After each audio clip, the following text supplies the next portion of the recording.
तो देखो अभी फिलहाल ब्रॉक लेसनर एक्चुअल में वापस कब आएंगे इसका तो चलो हमें आइडिया नहीं है, लेकिन जो ब्रॉक है वो डब्ल्यूडब्ल्यूई के अंदर रिटर्न करने के बाद एक मैसिव रीमैच में कम्पीट करने वाले। So hello everybody and welcome back to new video. अब देखो हमारे लेसनर जो है वो डब्ल्यूडब्ल्यूई से गायब है, लेकिन लग रहा है जब वो वापस आएंगे एक मैसिव रीमैच के अंदर उनका टीज या फिर मैच वगैरह होने वाला है। बात हम लोग जे ऊसो के बारे में करेंगे, लेकिन लग रहा है डब्ल्यूडब्ल्यूई जे ऊसो और रिया रिप्ली का एक लव एंगल चलाएगी। क्या रिडल के रिलीज होने के बाद आरके ब्रो का जो रियूनियन है या जो रैंडी ऑर्टन के प्लान है वो सही में कैंसिल हुए और भी कुछ तुम्हें अपडेट जानने के लिए मिलेंगे इस वाली वीडियो के अंदर। So without wasting any time let's begin this video. Well देखो पहले मैं वीडियो को शुरू करूंगा हमारे current intercontinental champion ring general Gunther के साथ में। अब जो गंथर है ऑफ कोर्स डब्ल्यूडब्ल्यूई के अंदर करंट इंटरकॉन्टिनेंटल चैंपियन है, और अगर मैं तुम लोग को रीसेंट नाम के कुछ स्टैट्स या फिर नंबर्स बताऊंगा ना, तुम लोग कहोगे भैया गंथर तो कुछ ज्यादा ही डोमिनेटिंग सुपरस्टार है। Because according to some stats जो कि रेसलिंग ब्लॉग की तरफ से आया सामने, जो 80% ऑफ डब्ल्यूडब्ल्यूई का टेन्योर अभी फिलहाल गंथर का मेन रोस्टर एनएक्सटी है जहां पे भी तक उन्होंने कंपीट किया है,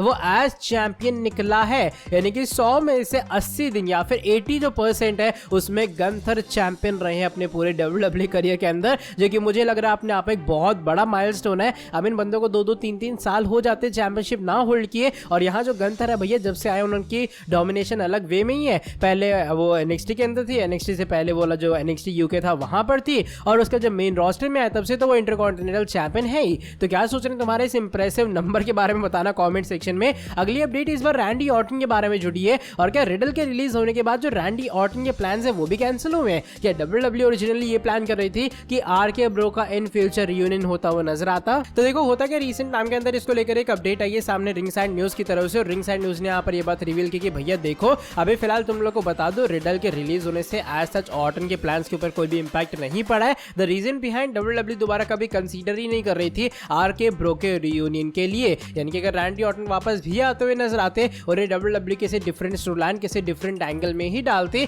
आरके ब्रो का जो रियूनियन है रिडल के साथ वो कभी प्लान ही नहीं किया गया था। इसलिए अगर तुम्हें ये लग रहा है कि रिडल के रिलीज होने से कंपनी ने रैंडी ऑर्टन के प्लान्स के अंदर कुछ मैसिव चेंज किया, तो फिलहाल as such Ringside News के अकॉर्डिंग तो कुछ भी नहीं है। और जैसा मैंने कहा कि डब्ल्यूडब्ल्यूई ने कभी कंसीडर ही नहीं किया था कि वो आरके ब्रो का रियूनियन करवाती हुई नजर आएगी। इसलिए इन फ्यूचर में फिलहाल चांस भी कम है कि रिडल कम बैक करेंगे और वो रियूनियन करेंगे रैंडी ऑर्टन के साथ में। बाकी लेट्स सी इन फ्यूचर क्या होता है, लेकिन अभी फिलहाल का यही स्टेटस है जो कि मुझे लगा तुम लोगों को क्लियर करना चाहिए। अच्छा एक और बहुत इंटरेस्टिंग चीज होती है रैंडी ऑर्टन को लेकर, और रिसेंट टाइम में तब होती है जब हमारे ऑर्टन एक तरह का आई गेस फुटबॉल ही सॉरी बास्केटबॉल ऐसा कुछ का गेम था, वहां पे वो देखने गए थे, बहुत कम ऑडियंस वहां पर थी। और जब रैंडी ऑर्टन वहां पर गए, जब वहां के लोगों को पता लगा कि भैया ऑर्टन आए, अब जो वहां के लौंडे लपाड़े थे ना, उन्होंने क्या किया, उन्होंने उन्होंने जो पूरा वेन्यू कोर्ट था उसके बीच में जाके एक दूसरे बंदे को आरकेओ लगाया, वहां पर पिन भी किया, 1 2 3 भी हुआ। और रैंडी ऑर्टन के पास जब कैमरा गया तो रैंडी ऑर्टन उस चीज को देख के बहुत ज्यादा हंस रहे थे। तो बेसिकली ये काइंड ऑफ ट्रिब्यूट यहाँ पर रैंडी ऑर्टन को मिला इस पूरी गेम के अंदर,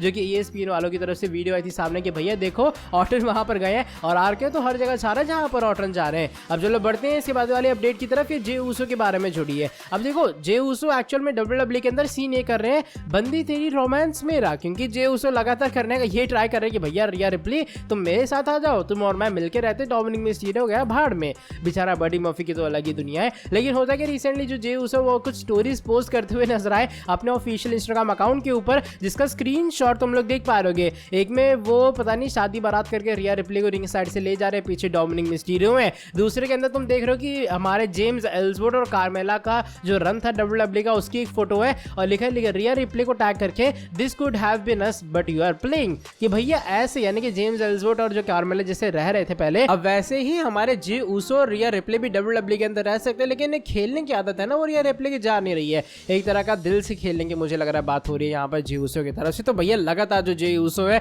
अब वो रिया रिप्ली को अपनी तरफ करने में लगे, रिया रिप्ली को छीनने में लगे डोमिनिक मिस्टीरियो से, जो कि मुझे लगता नहीं कि टॉम को बिल्कुल भी पसंद आने वाला है। ये कुछ बहुत इंटरेस्टिंग चीज चल रही है, बड़ा अजीब सा कैरेक्टर चेंज आया जे ऊसो के कैरेक्टर में, थोड़े लौंडिया आवाज अब वो बनते जा रहे हैं। बाकी देखो आने वाले टाइम में क्या होता है, अगर डब्ल्यूडब्ल्यूई चीज को एक्चुअल में एक लव एंगल के अंदर कन्वर्ट करे ना कि जे ऊसो छीन के ले गए या फिर जे ऊसो एकदम आंखों के सामने से लेके डोमिनिक मिस्टीरियो के रिया रिप्ली को, तो मुझे लग रहा है एंगल बहुत मसालेदार और मजेदार हो सकता है। अब चलो बढ़ते हैं आज की हमारी नेक्स्ट एंड फाइनल स्टोरी की तरफ। ब्रॉक लेसनर के बारे में जुड़ी है, एंड जो लेसनर है उनको लेकर बेसिकली जो अपडेट आई है सामने या फिर जो न्यूज आई है सामने वो ये आई है कि आज से कुछ टाइम पहले ड्रू मैकिंटायर का एक इंटरव्यू हुआ था जब वो इंडिया के अंदर आए थे, यानी कि बात में सुपरस्टार स्पेक्टेकल की कर रहा हूँ। इंटरव्यू जाके वो अब रिवील हुए स्पोर्ट्स कीड़ा वालों की तरफ से। इस इंटरव्यू के अंदर ड्रू मैकिंटायर से बहुत सारे क्वेश्चन पूछे जाते हैं और पोटेंशियली इसमें उन्होंने ये बात भी टीज कर कर दी है कि शायद जब भी Lesnar in future come back करेंगे उनके और लेसनर के बीच में एक रीमैच होगा। पहली बात मैकिंटायर बताते हैं पूरे तरीके से इंटरेस्टेड है लेसनर के साथ फिर से कंपीट करने के लिए।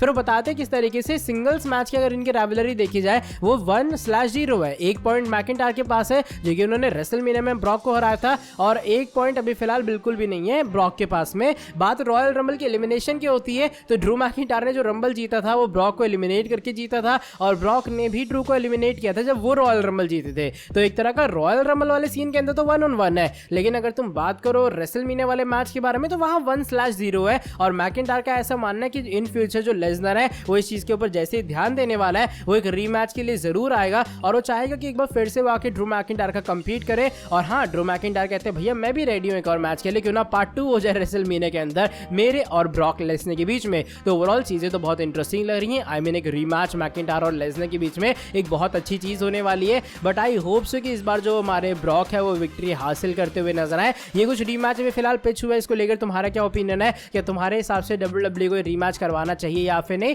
अपना ओपिनियन जरूर शेयर कर देना कमेंट सेक्शन के अंदर। अब चलो by the way that is it for today video. अगर तुम्हें ये वाली वीडियो पसंद आई है इस वाली वीडियो को नीचे लाइक कर देना, एंड साथ ही में जो लोग चैनल के ऊपर न्यू में सब्सक्राइब नहीं किए सब्सक्राइब कर देना चैनल को, एंड बेल नोटिफिकेशन को कर देना ऑन। अब मैं तुमसे मिलता हूं आके नेक्स्ट वीडियो के अंदर बहुत ज्यादा जल्दी। Till then bye bye, take care.